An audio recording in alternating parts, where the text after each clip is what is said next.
Números. Diga conmigo, Bid Midbar. Otra vez, Bid Midbar. Es así, B-I-M-T-I y la palabra Bar. Así es, Bid Midbar. Otra vez, Bid Midbar. Eso significa el libro de Números. Y literalmente el libro de Números significa en el desierto. Diga conmigo, en el desierto. Diga más fuerte, en el desierto. Muy bien, hemos estado aventurándonos, ¿verdad?, a estudiar este libro maravilloso, que pocas veces es leído incluso en las iglesias, el libro de Números, el cuarto libro del Pentateuco, ¿verdad? Pero que es un libro que nos enseña verdades extraordinarias, y hoy vamos a comprobarlo esto, porque tal vez usted no lo había escuchado, ni yo en mi vida, pero yo creo que hay verdades tremendas de parte de Dios. Y el libro de Números, haciendo una pequeña introducción de lo que vimos hace 8 días, cuando vimos la introducción del libro de Números, que este libro, la Biblia nos habla que Moisés lo escribe aproximadamente 2 años después de que el pueblo de Israel había salido de Egipto. Tenemos que tener en cuenta que el pueblo de Israel había salido de Egipto. Era un pueblo timorato, era un pueblo esclavo, porque había vivido 400 años en esclavitud, había comido como esclavo, dormido como esclavo, toda su vida había sido esclavo. Entonces las generaciones que nacieron en Egipto no conocían la libertad, ni siquiera conocían una forma diferente a la esclavitud. Dios los saca, Dios los saca de Egipto con mano fuerte y brazo extendido, dice la palabra de Dios, y el pueblo no sabe qué hacer. El pueblo, estando en el desierto, no sabe qué hacer, y Dios se encuentra, y Moisés se encuentra con un pueblo rezongón, con un pueblo que de todo estaba en descontento, ¿verdad? ¿Por qué nos sacaste de Egipto? Si en Egipto, le decían a Moisés, si en Egipto comíamos nuestros ajos y nuestras cebollas, ¿verdad? Como si eso era gran alimento. Pero es que ellos solamente conocían eso. Ellos despreciaron el maná, ellos despreciaron las codornices que Dios les dio, ellos despreciaban el agua incluso del manantial que salía de la roca. Y era un pueblo que requería un cambio totalmente, cambio de mentalidad. Porque acuérdense que dijimos hace 8 días que Dios sacó al pueblo de Israel de Egipto, pero esa generación que salió de Egipto, jamás esa generación y ese pueblo pudo sacar a Egipto de su mente. Y eso es lo que Dios nos enseñaba. Muchos de nosotros hoy, Dios nos asemeja como su pueblo espiritual, y que la iglesia es el pueblo de Dios. ¿Cuántos creen eso? Y que estábamos siendo esclavizados por Egipto, por el mundo, y que muchos de nosotros ya no podemos estar lamentándonos. ¿Por qué no vuelvo a ser otra vez pagano? ¿Por qué no me vuelvo al mundo? Es que añoro mis bailes, añoro mis fiestas con mis compadres o algo. Déjeme decir, eso ya pasó. Ahora somos libres, porque ahora somos libres en Cristo Jesús, el Señor nuestro. ¿Cuántos creen eso en el nombre del Señor?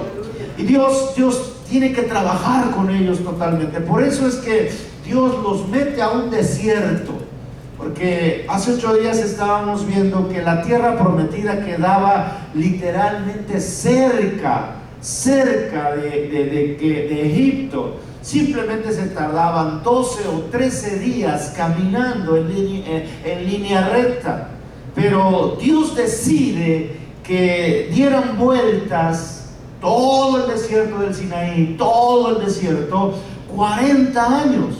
Dios nos muestra ahí que muchos de nosotros como cristianos, la meta y el propósito que Dios tiene para nosotros está muy cerca, pero por nuestra rebeldía, por nuestra murmuración, porque a veces somos tan inconformes en todo, a veces Dios nos tiene que meter en un desierto para darnos vuelta y hasta que entendamos que el que está con nosotros es el Rey de Reyes y Señor de Señores. Aleluya, hermanos. El pueblo de Israel tenía que entender esto. Y Dios los mete a un desierto, dando vueltas 40 años. La generación que salió de Egipto, los hombres viejos, dice la palabra de Dios, tenían que cambiar de mente. Y Dios les da, la Biblia dice, Dios les da las leyes morales en el desierto. Las leyes morales son, vimos hace 8 días, son los mandamientos, el libro del Éxodo, ¿verdad? Dios le da el libro del Éxodo al pueblo de Israel y les da las leyes morales, cómo tenían que vivir. También Dios les da ahí las leyes ceremoniales, porque el pueblo no sabía cómo acercarse a Dios. Había vivido 400 años esclavo. Y ahí Dios les da el libro de Levítico. El libro de Levítico nos muestra cómo acercarnos a Dios. El pueblo no lo sabía. También Dios le da la tercera ley que se llaman las leyes civiles. Las leyes civiles las encontramos en el libro de Deuteronomio. Dios les da a ellos cómo saberse gobernar, porque acuérdense, de esclavos solamente obedecían órdenes. Ahora ellos tenían que saberse gobernar unos con otros para que no se mataran unos con otros. Entonces Dios les da las leyes civiles. 3 leyes Dios les da en el desierto: las leyes morales, que nos la presenta el libro de Éxodo; las leyes ceremoniales, que nos la presenta el libro de Levítico; y las leyes civiles, que nos la presenta el libro de Deuteronomio. Pero el libro de Números, el 4.º libro del Pentateuco, es el libro que es una preparación de un pueblo guerrero, de un pueblo que era esclavo totalmente, a un pueblo guerrero. Porque acuérdense que tenían que ellos que conquistar la tierra prometida, ¿verdad? Ellos tenían que conquistar, porque en la tierra prometida había infinidades de pueblos paganos y de pueblos llenos de brujería, llenos de inmoralidad. Y Dios le dice: tienen ustedes que conquistar ese pueblo. Pero no sabían ellos, pero no estaban entrenados. Por eso es que el libro de Números nos va a hablar de una iglesia en la cual Dios quiere entrenar, de un pueblo el cual Dios quiere entrenar para la guerra. Porque acuérdense, estamos en guerra. ¿Cuántos creen eso? Estamos en guerra. La Biblia dice que en el libro de Efesios nos dice que no tenemos lucha contra carne ni sangre, sino tenemos lucha contra principados y potestades, huestes de maldad. Y que todos los días estamos en una lucha franca con el diablo, en una lucha en la cual el diablo no quiere que tú permanezcas fiel. Y dice la palabra de Dios: tenemos que ser entrenados para poder llegar a la tierra prometida. Nuestra tierra prometida ahora no es un lugar físico aquí en la tierra. Nuestra tierra prometida se llama el reino de los cielos por toda la eternidad. ¿Cuánto le dan un aplauso al Señor Jesús? Den un aplauso al Señor Jesús. Yo me voy a entrenar, yo me voy a disciplinar como un buen soldado. Decíamos hace 8 días, un buen soldado se disciplina, y hoy es la carencia de muchos de nosotros. No nos gusta la disciplina, botamos todo, hacemos todo en desorden. Y la Biblia nos dice: si quieres ser un buen soldado, necesitas disciplina en tu vida. Necesitamos disciplina en nuestro corazón. Necesitamos saber que no estamos jugando a la iglesita. Necesitamos saber que somos un ejército preparado por el general de generales llamado Jesucristo, el Rey de Reyes y Señor de Señores. Y Él llama a la excelencia a todos los que quieran venir en pos de Él. A todos los desafía y les dice: si quieres venir en pos de mí y si quieres ser parte de mi ejército, tienes que negarte a ti mismo, toma tu cruz y sígueme en el nombre de Cristo Jesús. Amén. Así que vamos a ver este libro hermoso en el cual Dios nos está desafiando a cómo vivir, a cómo prepararnos, a cómo estar listos para la guerra. Aleluya, hermanos. ¿Está listo? En Números capítulo 1. Y empezamos. Números capítulo 1 dice la palabra de Dios: y habló Jehová a Moisés. ¿En dónde? En el desierto. ¿De quién? De Sinaí. Ahí en pleno desierto, cuando la gente ya había visto las promesas de Dios, visto los milagros de Dios, entonces dice la palabra de Dios que Dios le habla a Moisés en el desierto, en el tabernáculo de reunión. en el día primero del mes segundo, en el segundo año de su salida de la tierra de Egipto, diciendo, fíjese, ya llevaban 2 años, casi 2 años allí en el desierto. Cuando ya habían visto los milagros de parte de Dios, ya habían visto las codornices, ya habían visto cómo Dios había hecho caer pan del cielo, pan de ángeles del cielo llamado maná, y el pueblo seguía murmurando y murmurando. Aquí Dios nos muestra que Dios tiene un límite para todos nosotros. Que Dios en nuestra vida de cristianos, Dios nos dice, ya basta, ya basta. No podemos estar dando círculos y círculos y círculos como en nuestro cristianismo. Tenemos que empezar a trabajar, tenemos que empezar a guerrear, tenemos que empezar a ser soldados de élite de Cristo Jesús, el Señor nuestro. Y Dios le dice al pueblo de Israel, ya basta. Hoy te voy a mostrar que para conquistar la tierra prometida requieres ser entrenado y disciplinado. Y Dios le dice en el versículo 2 a Moisés, mira, toma el censo, cuéntalo. Esa palabra censo es la palabra rosh. Rosh, diga conmigo rosh, es una palabra hebrea, rosh. Y esa palabra significa jefe, líder o cabeza. Dirigente también significa. Entonces Dios le dice, toma cuenta a todos los jefes, a todos los líderes, a todas las cabezas de familia y a todos los que quieran seguirme en el nombre del Señor. Y dice la palabra de Dios del versículo 2, toma el censo de toda la congregación de los hijos de Israel por sus familias, por las casas de sus padres, con la cuenta de los nombres, todos los varones por sus cabezas.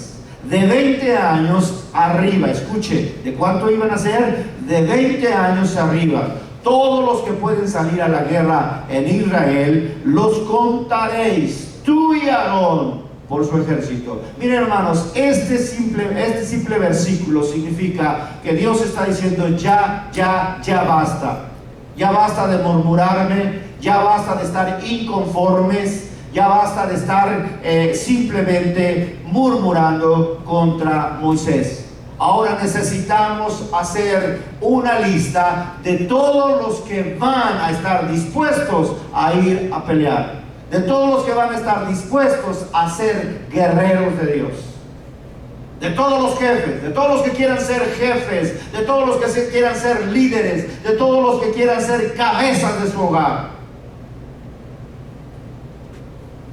Hoy, desgraciadamente, falta ese tipo de gente. Muchos de nosotros entramos en un cristianismo conformista. Me conformo con un culto, me conformo con esto, me conformo con seguir a Jesús de lejos. Dios te dice, ya basta. Tienes que tomar una actitud de líder. Tienes que tomar una actitud de jefe, tienes que tomar una actitud de cabeza de tu hogar, alguien que dirija a alguien que le hable a alguien, que yo vivo y que yo di la vida por todo aquel que en él cree, para que no se pierda y tenga vida eterna en el nombre de Cristo Jesús. Y Dios le dice a Moisés, haz un censo de todos los que estén dispuestos. Esas gentes que tengan de 20 años para arriba, que estén dispuestos a pelear en esta batalla, porque se iban a enfrentar, como les decía, después de pasar el río Jordán y que Dios les mostrara la tierra prometida, que era Canaán. De hecho, Canaán era de las áreas de la población de los cananitas que descienden de toda la perversidad. Del segundo hijo de Canaán descienden los cananitas, y había ahí 7 ciudades a las cuales el pueblo de Israel se iba a enfrentar. 7 ciudades y 7 tribus que se iba a enfrentar el pueblo de Israel. Entonces tenían que ser preparados, tenían que ser disciplinados, tenían que ser un ejército de élite de parte de Dios. No había cavidad para soldados que cuestionaran órdenes. Porque en la milicia, hermanos, usted sabe, un soldado obedece órdenes y no cuestiona al general. El soldado no le dice, ay, ¿por qué el general? ¿Por qué me dio esta orden? Mejor no voy a ir. A ver, ¿tendrá razón el general? El soldado no cuestiona órdenes, el soldado simplemente obedece órdenes. Y nosotros tenemos que aprender a obedecer a nuestro capitán y a nuestro general llamado Jesucristo, el Señor que está con nosotros. Aleluya. Estas 7 tribus ya habían tenido sus oportunidades de arrepentirse delante de Dios. Y esas 7 tribus y estos pueblos que Dios había mandado a que Israel conquistara e incluso los matara a todos, la Biblia nos muestra que Dios les había dado oportunidad tras oportunidad para arrepentirse, pero nunca quisieron. Y Dios, dice la palabra de Dios, el pueblo de Dios no podía habitar con estas tribus y con estos pueblos que eran inmorales. Estos pueblos que eran simplemente gente llena de brujería, gente llena de satanismo, gente llena de inmoralidad.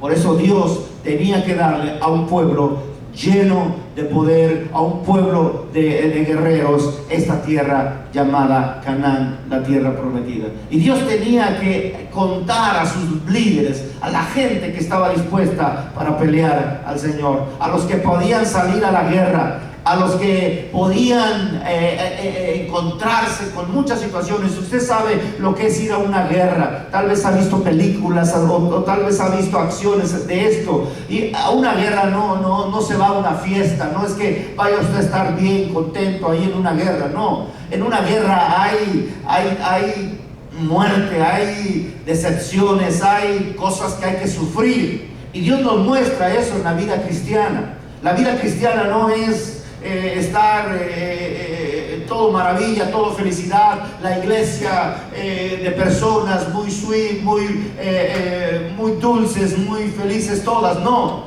en la guerra espiritual y en la vida cristiana la Biblia nos muestra que va a haber tentaciones.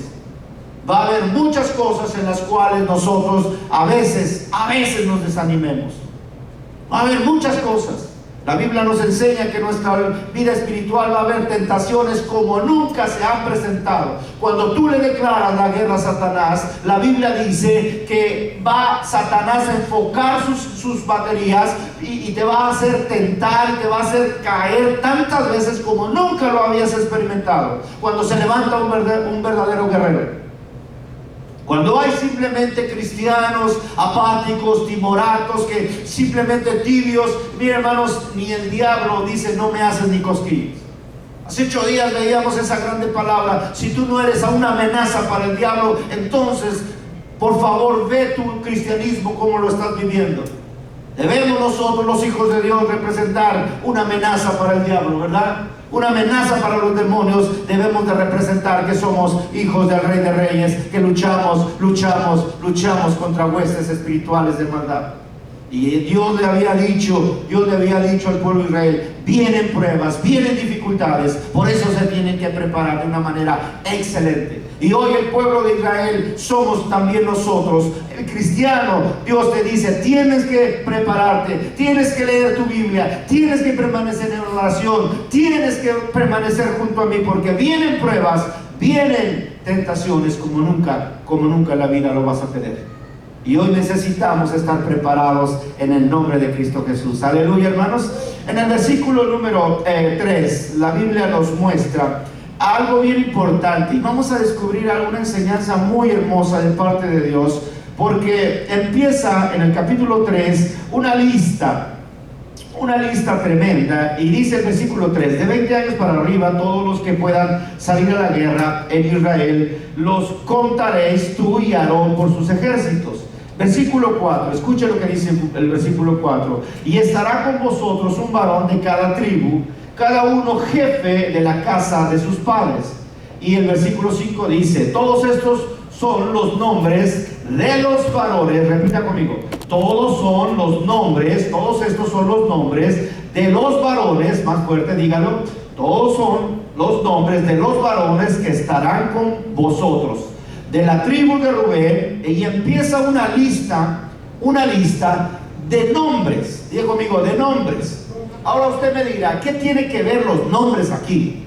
¿Por qué Dios se tomó la molestia de dejar en su libro y de dejar en el 4.º libro del Pentateuco los nombres de las personas que tenían que levantarse? Déjame decirte que los nombres son muy importantes en la Biblia. ¿Cuántos creen eso? Los nombres significan cosas y tienen que ver mucho con el temperamento de la gente. Tiene que ver con la actitud de la gente que lleva ese nombre. Entonces los nombres son muy importantes en el Señor. Los nombres y el nombre de cada persona son muy importantes para el Señor. Y los nombres están asociados con el carácter, como decía, de los líderes que se iban a levantar para formar un ejército, el primer ejército del pueblo de Israel después de haber salido de la tierra prometida. ¿Cuántos están conmigo? Amén, ¿están conmigo? Y dice el versículo 5, vamos a estudiarlo, porque aquí hay un nombre muy particular. Dice, estos son los nombres de los varones que estarán con vosotros, dice el versículo 5. De la tribu de Rubén, diga conmigo, de la tribu de Rubén, acuérdense que había 12 tribus, ¿verdad? Pero de la tribu de Rubén había un hombre llamado Elisur, diga conmigo Elisur, hijo de Sedeur. Pero este hijo o este hombre se llamaba Elisur. Otra vez diga conmigo Elisur. Ahora, este nombre Elisur significa Dios es mi fortaleza. Otra vez le digo, este nombre Elisur significa Dios es mi fortaleza. Un bonito nombre para que alguien que tenga un bebé pues le ponga Elisur. Es muy bonito el nombre. Dios es mi fortaleza. Con este nombre, con este líder que Dios levantó y que Dios llamó, el primero, Dios quería enseñarle al pueblo de Israel que Dios es nuestra fortaleza, que Dios iba a salir en pos de nosotros, que nosotros como líderes o nosotros como viviendo en un mundo lleno de conflictos, lleno de maldad, no podemos caminar por la vida sin alguien que nos apoye, sin alguien que sea nuestro protector, sin alguien que sea nuestra fortaleza. Y Dios le dice al pueblo de Israel, Elisur, yo soy tu fortaleza. Yo soy el que te voy a llevar allá, más allá del desierto, y voy a permitir que tú conquistes la tierra prometida. Hoy Dios también nos dice a la iglesia Elisur, Dios es nuestra fortaleza. El diablo nunca podrá hacer frente contra nosotros mientras Jesucristo esté con nosotros, en el nombre de Cristo Jesús. Aleluya. Si Cristo está con nosotros, el diablo no nos hace nada, porque Dios es más grande que todas las cosas. Amén. Lo malo es que muchos de nosotros queremos vivir sin Dios. Queremos hacer las cosas sin Dios. Queremos enfrentarnos al diablo sin Dios. Queremos enfrentarnos a la vida en nuestras propias fuerzas. Y Dios dice, separado de mí, nada podemos hacer. Y por eso estamos desanimados. Y por eso hay cristianos, ay, ¿cómo te va en la vida? Ay, pues me va mal. Ay, pues es que no la puedo ver la mía. Hermano, estás desanimado y te va mal. ¿Sabes por qué? Porque no sabes que Dios es tu Elisur, Dios es tu fortaleza y Dios está con nosotros a pesar de todas las cosas. Amén, hermanos. Tenemos que tener en cuenta los cristianos que estamos luchando con huestes de maldad, hermanos. Las huestes de maldad quieren matarte eternamente. No solamente te quieren asustar. Espíritus demoníacos que se presentan en tu vida, en tu trabajo, en la escuela, donde quiera que vayas, para desanimarte, para llevarte al infierno eternamente. Por eso es que nosotros tenemos que enfrentar la lucha con nuestro Dios, que Dios sea nuestra fortaleza y que si Dios va conmigo, nosotros vamos también a ir en pos de Él en el nombre de Cristo Jesús. Aleluya, hermanos. Estamos con tanta presión, porque la lucha es presión. Usted ve en su vida cómo está viviendo su vida y hay mucha presión. La suegra, el yerno, la gente, el compañero de tu trabajo. Viene presión a tu vida. Y Dios dice, la razón es porque es una guerra. Pero fortalécete en mí. Espera en mí para que cumplas el propósito que yo he diseñado en ti. Fortalécete en mi fuerza. Fortalécete en mi palabra. Déjenme decirle, hermanos, somos nosotros tan débiles a veces. Nuestro cristianismo a veces es tan débil, tan inconstante, vamos de una parte para otro, pero déjeme decirle, Dios es el único que nos da la fuerza y la fortaleza. Aleluya. Si nosotros nos refugiamos en Cristo, entonces tendremos fuerza y fortaleza en Cristo Jesús. ¿Cuánto le da la gloria al Señor? Vea lo que dice rápidamente, hermano. Vea lo que dice el capítulo número 3 de Efesios. Rápidamente, mueva su Biblia rápidamente, porque este texto nos enseña una gran verdad. Dice la palabra de Dios: cuando tú quieres pelear por tus propias fuerzas, te vas a cansar, pero cuando tú entras y cuando tú tomas a Dios como tu fortaleza, Dios te dice en Efesios capítulo 3 versículo 16: para que os dé conforme a las riquezas de su gloria y ser fortalecidos. Diga conmigo: el ser fortalecidos con el poder en el nombre en el hombre interior, en su espíritu. Es decir, Dios a través de su palabra nos fortalece a nuestro hombre interior que está dentro de nosotros. ¿Sabía usted que hay un hombre interior en su vida? La palabra de Dios le llama espíritu. Y hay otro personaje que es la carne, que la carne está luchando contra el espíritu, nuestro hombre interior. Pero mientras le des más de comer a la carne te va a ganar. Pero mientras le des más fortaleza y más la palabra de Dios escuches, tu hombre que está interior, tu espíritu se va a fortalecer. Sin más, imagínense, hermanos, con tanta presión, ya te enojaste con el hermanito, la hermanita te vio mal y ya te enojaste, te amargó tu corazón. ¿Qué vas a hacer? ¿Renunciar? ¿Ya no quiero ser cristiano? ¿O vas a fortalecerte en la fuerza que es Jesucristo, el Hijo de Dios? ¿Cuántos de nosotros hemos recibido decepciones? ¿Cuántos de nosotros hemos recibido incluso insultos? ¿Cuántos de nosotros hemos recibido difamaciones? Pero déjenme decirles, si nosotros vemos todos esos tipos de ataques, nuestra vida va a estar tan presionada que vamos a renunciar en algún momento. Pero déjeme decirle, por eso tenemos que venir a la fuerza y a la fortaleza que es Cristo Jesús. Cristo Jesús tuvo presiones también.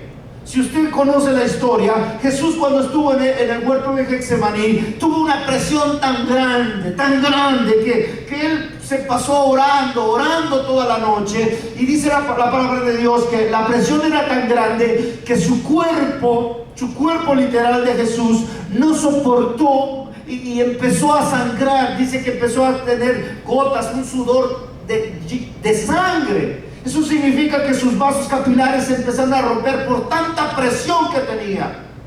Iba a ir en unos segundos a la cruz, iba a llevar el castigo de todos nosotros, se iba a hacer pecado, y la presión más grande es que iba a separarse de su propio Padre. Por eso le dijo a sus discípulos: muchachos, vengan, ayúdenme a orar, oren conmigo. Y los discípulos se quedaron dormidotes. No pudieron orar 2 horas. Jesús tenía presión, claro que sí. Hoy nosotros, ¿cuánta presión tienes? No tienes para la renta, no tienes para cosas, y te presionas y dices: ay, quiero escaparme porque soy cristiano, y no encuentras una solución en el cristianismo. ¿Sabes por qué? Porque estás peleando con tus propias fuerzas. Pero cuando peleas con Cristo y le dices: tú eres mi fortaleza, entonces toda esa presión se va, porque descansas en Cristo Jesús, el Señor nuestro. ¿Cuánto le da la gloria al Señor, hermanos? Los discípulos no pudieron soportar esa presión, porque no oraron, porque no buscaron en Jesús la fortaleza. Y cuando vino la persecución, y cuando vinieron los soldados ahí en aquella noche, dice la palabra de Dios, todos salieron corriendo. Y hoy, ¿cuántos cristianos también quieren salir corriendo? Decir: ya no quiero saber nada de Dios. ¿Sabes por qué? Porque la oración y la palabra de Dios carecen en tu vida. Te conformas solamente con escuchar un mensaje. ¿Crees que así vas a pelear una guerra espiritual ahí con miles, potestades, miles de millones de demonios? ¿Ustedes creen que el diablo no existe? Existe, hermanos. Y él está como león rugiente buscando a quien devorar. Dios utiliza esa palabra, devorar. ¿Saben por qué? Porque Él no te va a hacer cosquillas, decía yo. Él no te va a espantar nada más. Él te quiere devorar eternamente.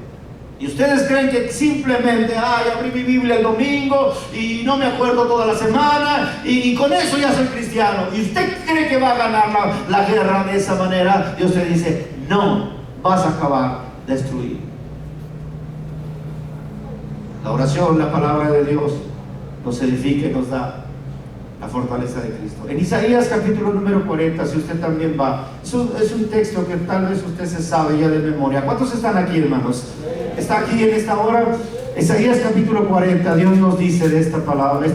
Escuche, Isaías 40, versículo número 28, dice, si usted ya lo tiene ahí rápidamente, dice de esta manera, Isaías 40, versículo 28, dice, no has sabido, dígale a su vecino, no has sabido, ¿qué no sabes? Dígale, ¿qué no sabes?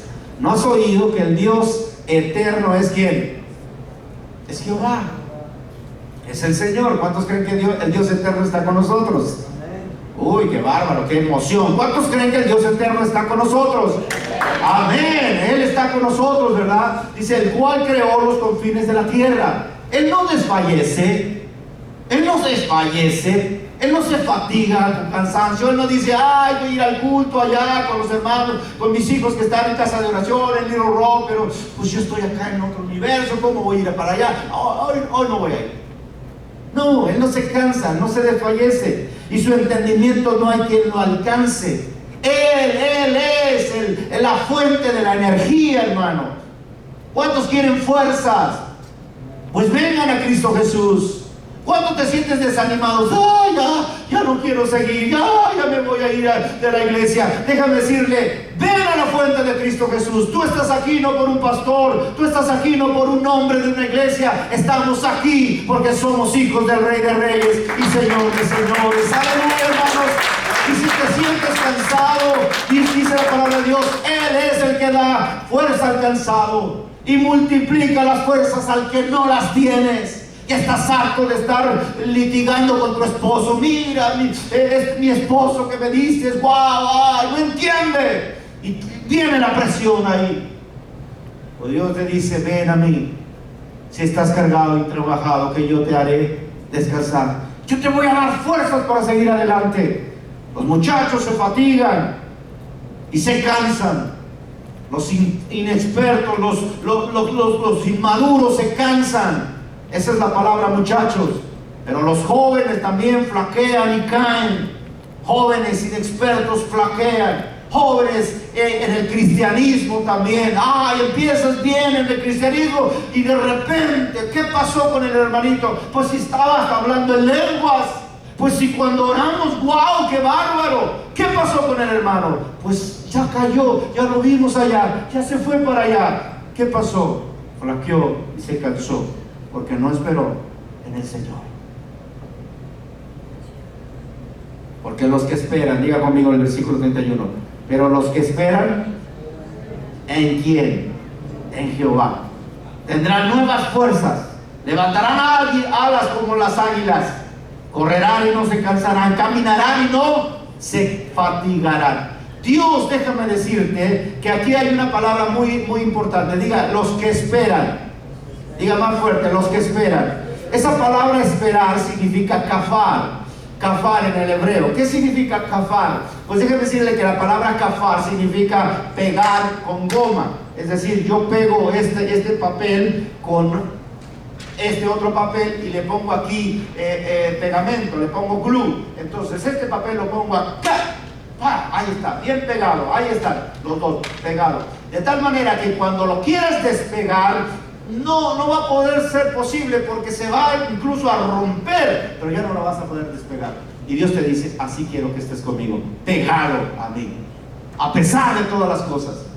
Los que esperan en Jehová tendrán, los que esperan, los que están pegados a Dios, los que están pegados. No me importa lo que haya pasado hoy este año, no me importa si me fue bien, no me importa las situaciones que esté yo viviendo. Yo estoy pegado a Cristo Jesús. Solamente ellos recibirán fuerzas del Señor Jesucristo. Aleluya, hermanos. Bueno, si eso no se merece un aplauso para la palabra de Dios, escuche, no sé qué dónde ama usted hasta ahora, pero déjeme decirle, los que están pegados recibirán nuevas fuerzas. Y Dios utiliza ahí otra simbología que es las águilas. Diga conmigo las águilas. Eso es bien importante, porque ha visto las águilas. Déjeme decirle que yo vi como una águila, como dice que la naturaleza de las águilas, cuando viene una tormenta, en vez de que el águila salga, pues literalmente llorando, se vaya a esconder como un pollo. Viene una tormenta, un pollo y se va una gallina, se va a esconder. No, en lo que hace el águila, la naturaleza del águila es que cuando ve una tormenta grandísima, el águila vuela hacia la tormenta y la atraviesa la tormenta y sobrepasa la tormenta. Por eso Dios nos dice que los que esperan en el Señor tendrán nuevas fuerzas como el águila, que no se van a tener miedo, que no van a tener miedo a las circunstancias. Si vienen tormentas de circunstancias y problemas, no, nada que, ya me voy, ya no quiero ser cristiano. No, vas a subir más fuerte porque estás pegado a mí y yo te voy a dar fuerza en el nombre de Cristo Jesús. Una pausa, Señor, que hoy entiende la palabra del Señor. Aleluya, hermanos. Regresemos a Números, porque en el libro de Números nos muestra ahí otro nombre importante, otro nombre. Dice la palabra de Dios en el versículo número 5. Estos son los nombres de los varones que estarán con vosotros. De la tribu de Rubén, Eliesur, hijo de Seur. Después, la palabra de Dios nos muestra que Eliesur era de Sedeur. El padre de Eliesur era Sedeur. Diga conmigo la palabra Sedeur. Bueno, no le vaya a poner así allá a su hijo porque va a decir, ay, qué nombre tan raro, Sedeur.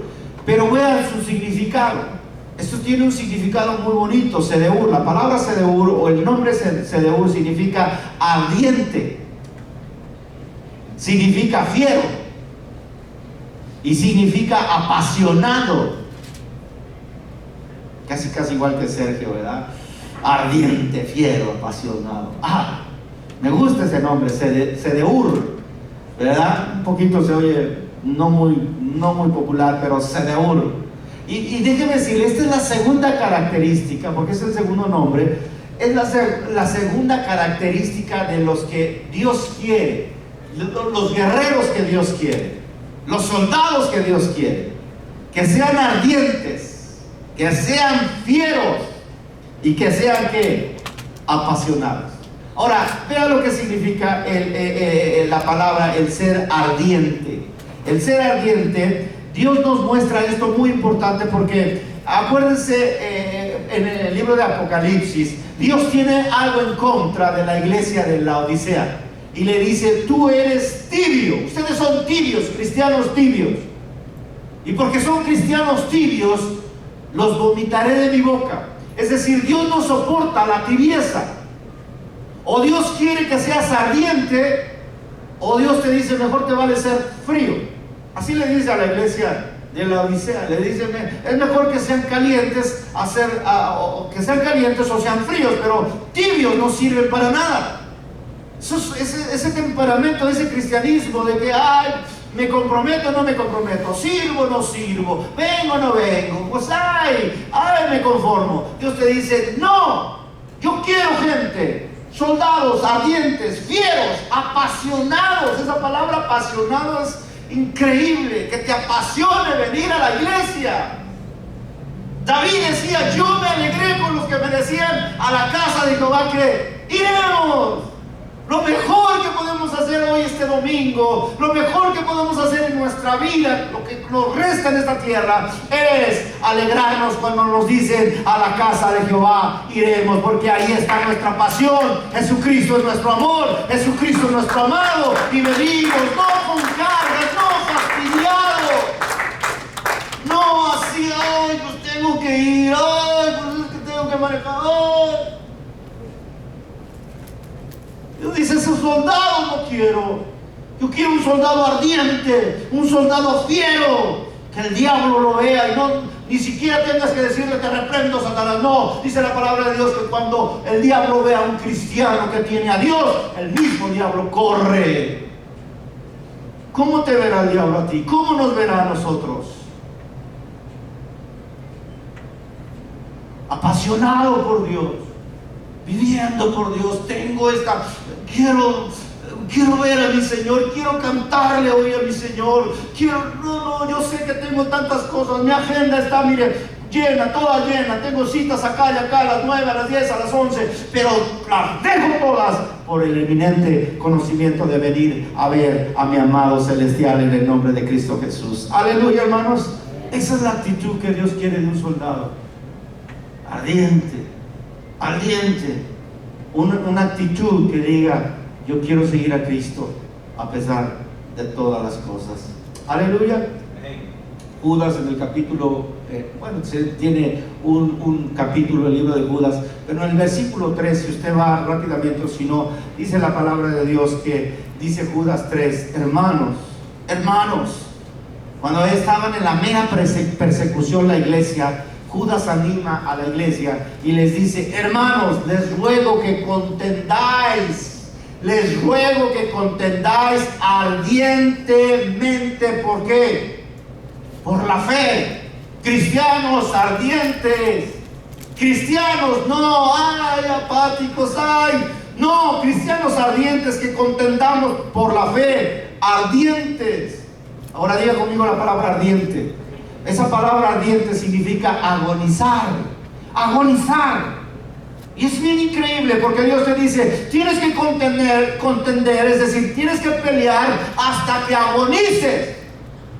Pero es que mi hijo ya no quiere venir a la iglesia, mi hijo ya se fue. Pues pelea hasta que agonices. Pelea en la oración, pelea rescatando a tu hijo, pelea rescatando tu matrimonio, peleamos rescatando esta ciudad, peleamos rescatando esta generación, hermanos. Así apáticos como estamos, no lo vamos a lograr. Tenemos que pelear ardientemente, diciendo: Señor, te quiero hasta morir, agonizar por ti. Dios quiere hacer milagros. Dios hace milagros todavía. Pero déjeme decirle, si no hay alguien que contienda ardientemente por la fe, todo esto no va a ser posible. Tenemos que agonizar por los problemas de nuestro matrimonio, de nuestros hijos, de nuestra iglesia, de todo lo que nos está pasando, hermanos. Ya dejemos de estarnos murmurando, quejándonos: no me gusta esto, no estoy de acuerdo con esto, hermana, yo quiero otra cosa. Dejemos de estar eso, y Dios te manda a pelear, a tener una actitud ardiente, fiera, apasionada en Cristo Jesús, el Señor nuestro. ¿Cuánto le da la gloria al Señor en esta hora? Hermanos, si nosotros viviéramos en el tiempo, por ejemplo, de Jesús o de Juan el Bautista. Juan el Bautista no necesitó ningún spot publicitario. Juan el Bautista no necesitó incluso ni folletos para que repartiera allí en el desierto y que la gente viniera. Dice la palabra de Dios: el secreto de Juan el Bautista es que él predicaba la palabra de Dios ardientemente. En esta semana, ¿cuántos les ha predicado al Señor ardientemente? ¿Cuántos de nosotros? Ardientemente. No, es que no me va a hacer caso. Y ya pensamos lo que va a pasar antes de lo que tú lo hagas. La Biblia dice: predica ardientemente. Juan el Bautista venía, la gente, multitudes venían. ¿Sabe por qué? Porque cuando él predicaba ardientemente hasta morir, decir: Cristo, arrepiéntanse porque Cristo viene. Hoy tenemos que tener esa actitud. Soldados ardientes, soldados apasionados, soldados que tengan ese compromiso con Cristo Jesús. ¿Cuánto le da la gloria al Señor? Aleluya, hermanos. A su nombre, hermanos. El siguiente nombre. Estamos aprendiendo los nombres, hermanos. ¿Sí? El siguiente nombre está en el versículo número 6. Dice: Simeón, o sea, de la tribu de Simeón, había un soldado y un jefe que era Selumiel. Miren qué bonito, Selumiel. Diga conmigo, Selumiel. Ahora esta es la tercera actitud del ejército que Dios estaba reclutando, ¿verdad? Y Selumiel significa amigo de Dios. Bien bonito. Selumiel. Y Selumiel significa amigo de Dios. Vea esto, vea cómo Dios dice: Yo quiero que seas mi soldado ardiente, que estés apasionado por mí, pero también que seas un soldado, que seas mi amigo. Diga conmigo, amigo. Porque tenemos que entender la diferencia entre amistad, entre ser amigo y ser compañero, ¿verdad? Por ejemplo, yo fui a la escuela y yo en mi clase, en el salón de mi clase, pues tenía yo compañeros. Había muchos ahí jóvenes como yo y eran, no los consideraba mis amigos, los consideraba mis compañeros, porque aunque estábamos en un mismo lugar, estábamos escuchando al mismo maestro, pero eran mis compañeros de clase, mis compañeros. ¿Qué es la diferencia? Pues que a un compañero no le puedes decir, no le puedes hablar con confianza. Él está ahí, bueno, porque están juntos, ¿verdad? En la iglesia no solamente debemos de ser compañeros, en la iglesia debemos de ser amigos, porque la amistad va más allá de ser un simple compañero. La amistad es confianza, la amistad es decirnos la verdad. Por eso Jesús dice que ya no te voy a llamar siervo. Vean Juan capítulo número 15. Jesús nos llama a tener una amistad con Él, una amistad de confianza, una amistad íntima, con respeto, una amistad en que no haya algo oscuro, sino que sea transparente. Si yo le digo ahorita cuántos de ustedes son amigos, a lo mejor dice, bueno, puede ser mi compañero, hasta nos llamamos hermanos, ¿verdad? Pero incluso hasta los hermanos no tenemos confianza. Ay, no, mejor de lejito. Sí te llamo hermano, pero de lejito. Eso no es una amistad pura. Dios dice que debemos de ser amigos, ser lumiel, que debemos tener esa amistad. Y en Juan capítulo 15, versículo 14, dice la palabra de Dios: vosotros sois mis amigos. Yo quiero ser su amigo, dice el Señor. Yo no quiero ser su compañero, o tampoco quiero que sean mis siervos nada más.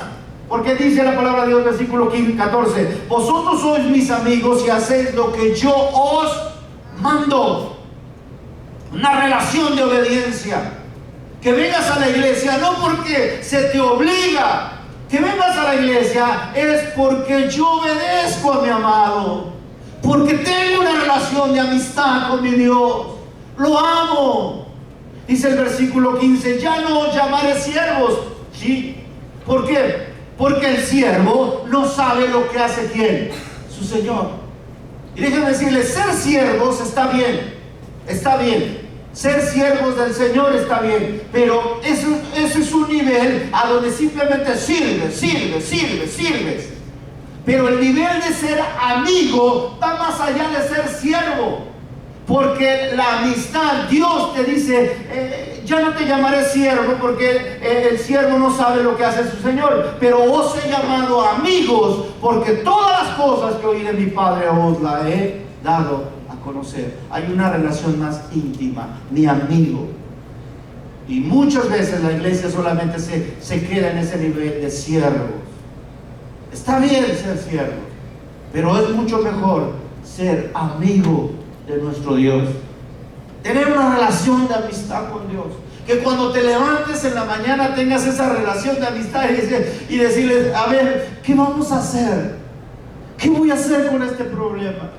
Que tus problemas ya no sean solamente tuyos, sino que Dios dice: yo también quiero ser esa relación, tengo que tener esa relación de amistad. Si me llamas amigo, si me llamas padre, quiero tener esa relación contigo.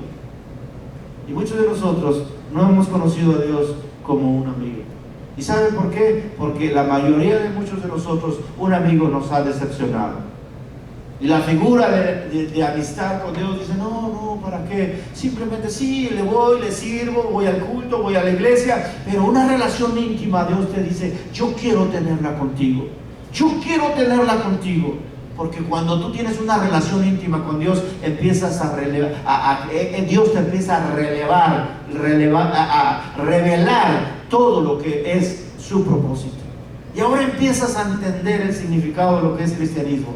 Y ahora empiezas a entender que estás en la vida no nada más simplemente porque, sí, me tocó venir a vivir a mí aquí y ya. No, empiezas a entender que esto simplemente es un desierto, es una prueba, es un adiestramiento, es un entrenamiento para lo que está por venir. Y que Dios es tu amigo y que Él nunca te va a dejar, porque Él está con nosotros en esta hora. Dios está con nosotros y Él te dice: yo quiero tener esa relación de amistad contigo. ¿Cuánto le da un aplauso al Señor? ¿Cuánto le da un aplauso al Señor? Amén. Siguiente nombre, ¿ok? Imagínense, son 300. ¿Cuánto nos vamos a llevar aquí? No es cierto, no es cierto. Dice el versículo número 6: de Simeón, Selumiel, hijo de Zurisadai. Diga conmigo la palabra Zurisadai. Zurisadai significa la roca del todo suficiente. Es muy bonito. O sea, Dios quería gente con carácter, y por eso le pone este nombre, Zurisadai, porque Dios quiere gente que en todo y por todo Dios sea su suficiente. Dios sea todo. El Dios todopoderoso. El Dios todopoderoso. Déjame decirle, hermanos, nunca vamos a encontrar paz en otra parte sino solamente obedeciendo a Cristo Jesús. Tenemos que nosotros entender que nosotros no somos autosuficientes, que la suficiencia solamente la encontramos en Dios, que tu trabajo no te va a dar todo lo que tú necesitas, que tu patrón no te va a poder cubrir las necesidades que tú tienes, que este sistema incluso ni siquiera nos va a dar y cubrir todas nuestras necesidades. El que cubre todas nuestras necesidades y el que satisface todas nuestras necesidades se llama el Dios El Shaddai. El Shaddai. De hecho la palabra Suri Shaddai, eso es lo que significa. La palabra Suri es roca y Shaddai es el Dios todo suficiente, el que nos da todo, el que satisface todas nuestras necesidades. Y la palabra incluso Shaddai, diga conmigo la palabra Shaddai, porque la palabra Shaddai tiene que ver, y es una figura de los pechos de una mujer amamantando a su niño. Eso es lo que nos dice el Señor. Yo quiero que seas tú, que eres mi amigo, quiero que seas como ese bebé. ¿Han visto un bebé? Y que la mamá lo pone a sus pechos, y el bebé lo único que hace cuando hay un bebé es simplemente pegar al pecho de la mamá y absorber comida. Y luego se duerme. ¿Le importa que si haya carro? ¿Le importa que si haya una casa grandota? No le importa al bebé nada. El bebé solamente está, se duerme. Se despierta y busca y se duerme otra vez. ¿Qué significa eso? Dice el Señor. Así como ese bebé que depende totalmente de la mamá, así quiero que tú seas conmigo, porque eres mi amigo. Que confíes en mí, que a pesar de todas las cosas que veas opuestas, hoy yo quiero que tú simplemente confíes que todo lo que pase, que todo lo que te vaya a pasar en tu vida, sea simplemente que dependas totalmente de mí. Y hay muchos de nosotros que no dependemos de Dios. Nos estamos preocupando, ¿y qué va a hacer? Y vamos a hacer esto. Y no dormimos incluso por eso. Y Dios te dice: no soy tu Dios el Shaddai. Porque si fuera el Shaddai, confiarías totalmente en mí.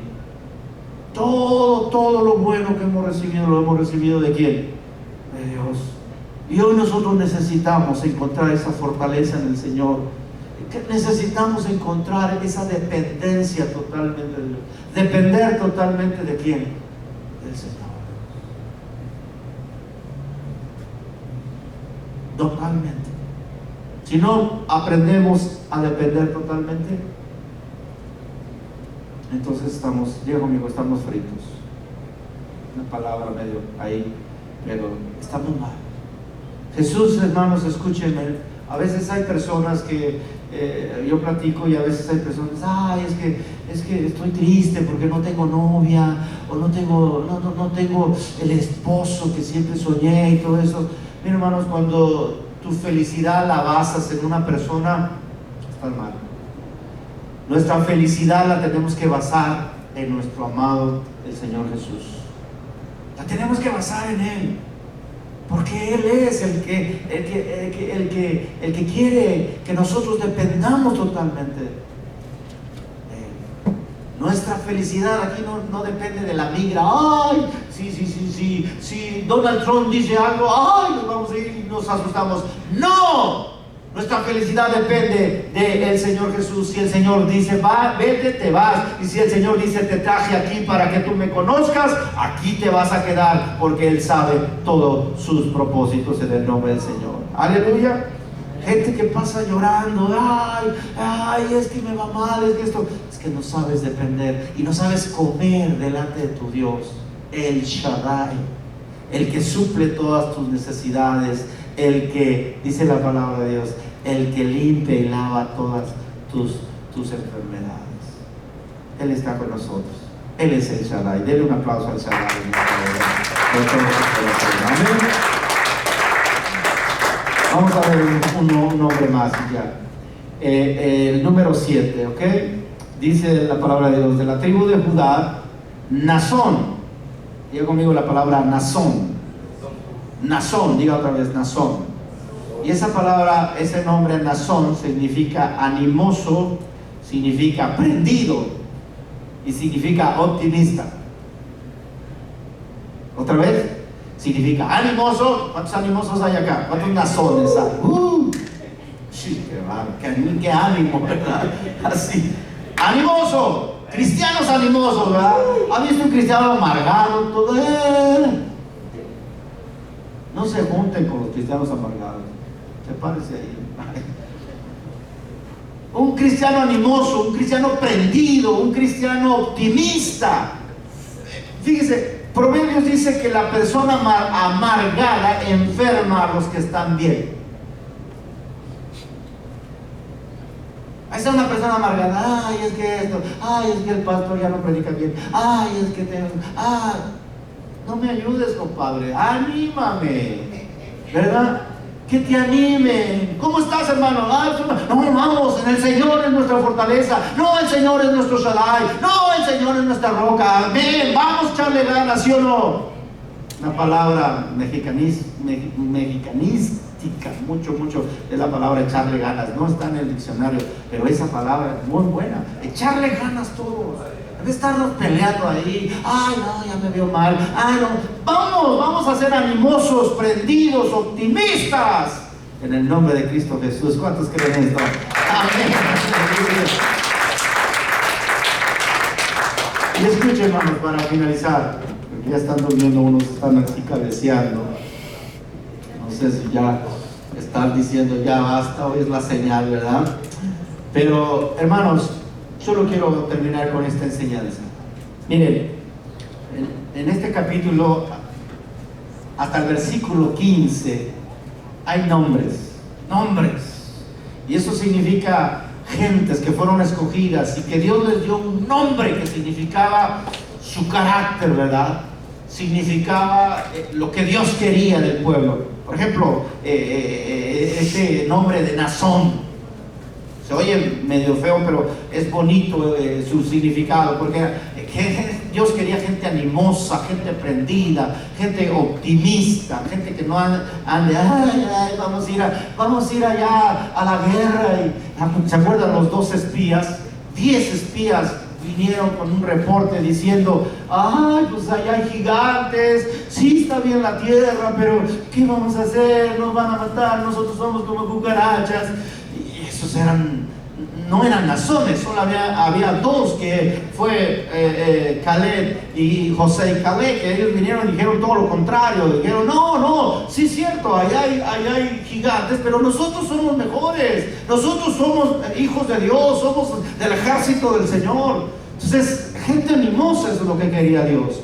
Y en la iglesia debe de ser gente animosa. Estás pasando problemas, sí, estoy pasando por un problema, pero adelante, después del problema, después de la tormenta, está la calma, vamos a echarle ganas. Dios quería eso, y por eso Dios escoge este tipo de temperamentos. Pero déjeme decirle, la enseñanza principal, déjeme decirle, que todos estos nombres, si usted los ve ahí en su casa cuando llegue, todos estos nombres de estas personas no entraron a la tierra prometida.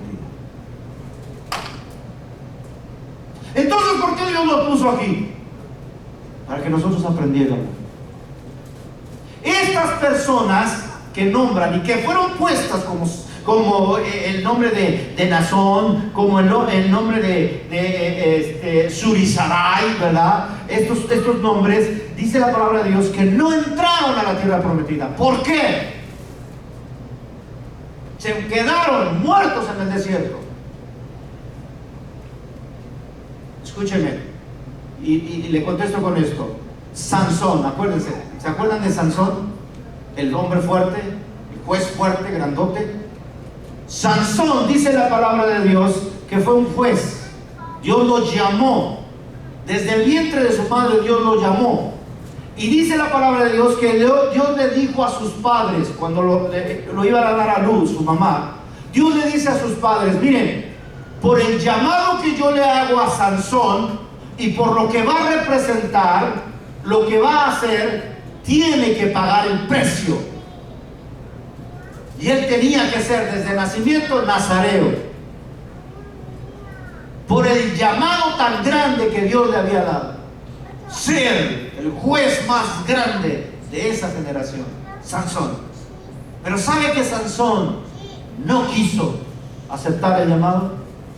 Aunque tenía un llamado grande, como estos hombres, con nombres, con un carácter tremendo de parte de Dios, Dios dice, no entraron ustedes, ni Sansón quiso escucharme. ¿Sabe por qué? Porque ellos no quisieron pagar el precio de lo que cuesta llegar a la vida eterna. Hay muchos de nosotros cristianos que hemos escuchado la palabra de Dios, pero desgraciadamente no nos vamos a ver en el reino de los cielos, porque no quieres pagar el precio del llamado que Dios te está dando. El precio del llamado que Dios nos está dando es algo increíblemente tremendo, responsable, que se requiere carácter. Diga conmigo, se requiere carácter. Sansón no tuvo el carácter. Sansón vio ahí a Dalila y ay, aquí me gusta. Sansón veía a otra y ay, aquí me gusta. Y no tuvo carácter. Ese Sansón que fue llamado para algo grande, ¡pum!, terminó siendo el ridículo, ciego y el payaso de todos los del pueblo de los filisteos. Dios te ha llamado a ti, Dios te ha escogido a ti, y Dios te dice, tienes la responsabilidad y debes de tener el carácter para arrebatar el reino de los cielos. Solamente los valientes arrebatan el reino de los cielos. Pero desgraciadamente muchos se van a quedar en el desierto, porque no hay carácter, porque no hay ese compromiso de parte de Dios. Terminemos con esta escritura que dice la palabra de Dios. El pueblo de Israel va saliendo de Egipto casi a entrar a la tierra prometida, pero antes de entrar en la tierra prometida, en el libro de Josué, en el capítulo número 1, Dios le dice a Josué, una palabra que hasta usted se la sabe, todo el mundo se la sabe, pero Dios le da instrucciones a Josué y le dice en el versículo número 9, una instrucción tremenda. No hay opción esta, no es una sugerencia, ese es un mandato. Esto es, obedece sí o sí. Y dice la palabra de Dios, que le dice Dios a Josué, mira que te mando, diga conmigo, al soldado, ¿verdad? No hay que cuestionar al general. El soldado no cuestiona las órdenes del general. Y Dios le dice al soldado Josué y a todos los soldados de Israel ahí, mira que te mando. Y hoy Dios nos dice a esta iglesia, mira que te mando, que te esfuerces. Diga conmigo, que te esfuerces. Esa palabra esforzarte significa la palabra Shak, con Z, Shak. Y esa palabra Shak significa mantenerse firme, sin cambiar, decidirse. Entonces, parafraseando el texto, significa: mira que te mando a mantenerte firme, sin cambiar, decídete ya, mantente firme como un soldado, no cambies. Decídete. Hoy el cristiano tiene que mantenerse firme, sin cambiar, siguiendo a Jesús, que va a ver venir la tempestad, pero Cristo Jesús está con nosotros. Dios te dice: ya decídete. Decídete a con quién estás. Decídete a ser frío o decídete a ser caliente. Porque si eres tibio a medias, un día te vas a dar cuenta que perdiste tu tiempo.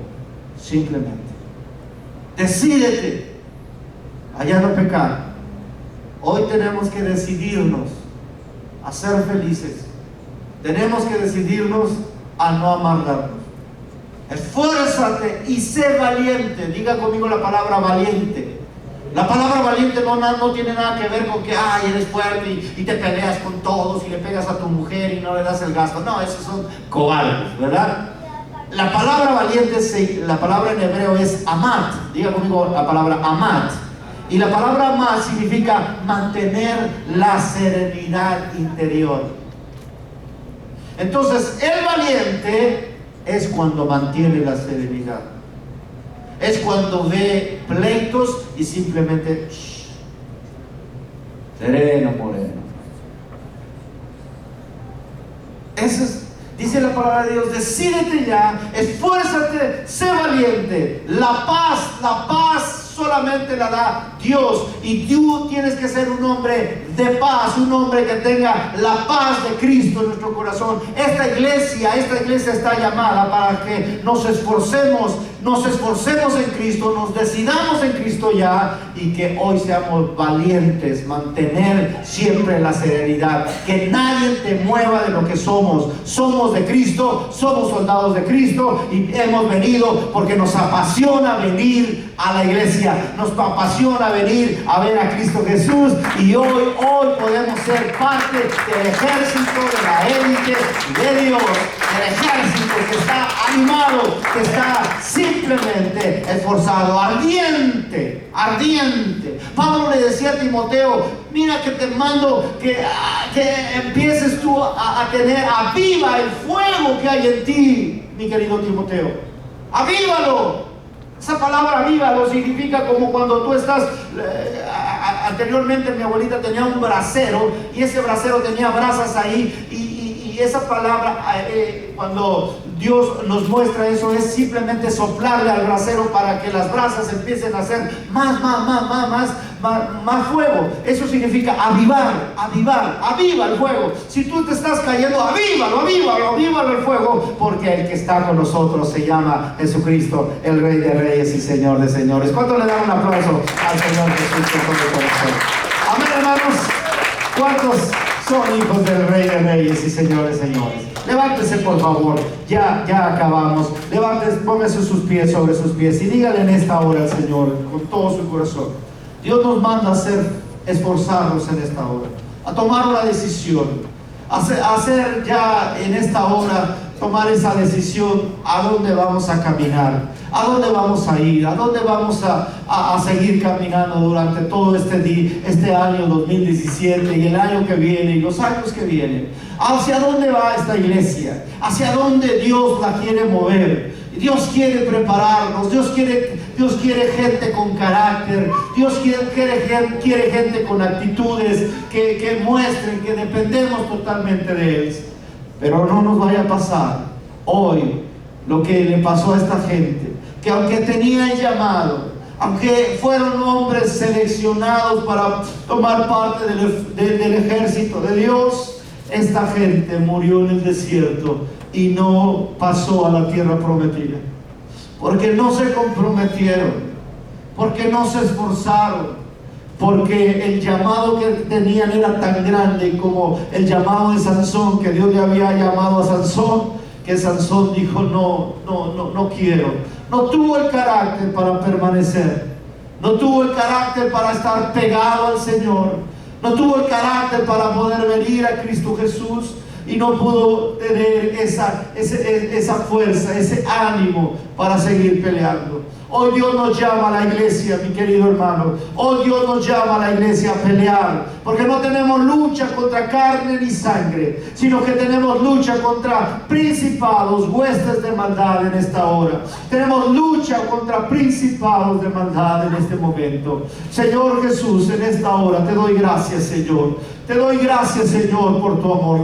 Cierre sus ojos, levante su mano en esta hora. No me haga a mí el favor y la cortesía simplemente de inclinar su rostro. No lo haga. Simplemente declaren en el Señor. Si la palabra de Dios hoy ha penetrado a su corazón, dígale: Señor, aquí estoy. Ya no quiero ser un guerrero timorato, Señor. Ya no quiero ser un guerrero que sea simplemente a medias. Quiero comprometerme contigo, Señor. Quiero, Señor, no estar en mi vida de cristianismo, pasar dando vueltas en círculos y en círculos y en círculos, sino que quiero, Señor, ir en línea recta, Señor, hacia donde tú estás, donde nos has prometido, esa tierra que fluye leche y miel, Señor. En tus manos estamos, Señor.